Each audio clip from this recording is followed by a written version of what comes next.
Silchar college রোডে ভয়ঙ্কর পথ দুর্ঘটনা। দ্রুত গতির 4 চাকার বাহনের ধাক্কা ই-রিকশায়। ঘটনায় গুরুতর আহত হয়েছেন বেশ কয়েকজন। ঘটনার পর উত্তেজনা ছড়ায় কলেজ রোড এলাকায়। পরিস্থিতি নিয়ন্ত্রণে মাঠে নামতে হয় সিআরপিএফ এবং পুলিশ বাহিনীকে। মঙ্গলবার রাত 11টায় শিলচর কলেজ রোড এলাকায় একটি ভয়ঙ্কর পথ দুর্ঘটনা সংঘটিত হয়। ঘটনাকে ঘিরে কিছু সময়ের জন্য উত্তেজনাকর পরিস্থিতির সৃষ্টি হয় কলেজ রোড এলাকায়। পরিস্থিতি সামাল দিতে মাঠে নামে সিআরপিএফ বাহিনী এবং মোতায়েন করা হয় একটি বিশাল পুলিশ বাহিনী।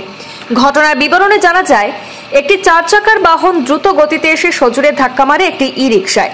ধাক্কা এতটাই প্রবল ছিল যে ই-রিকশায় থাকা একাধিক ব্যক্তি রাস্তায় ছিটকে পড়ে যান এবং গুরুতর আহত হন।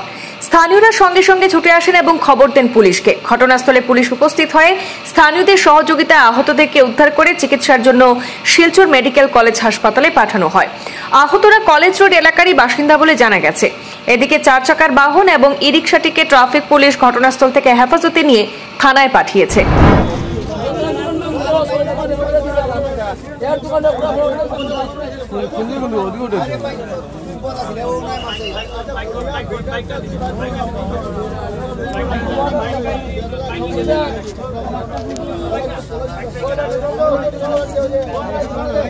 সবাই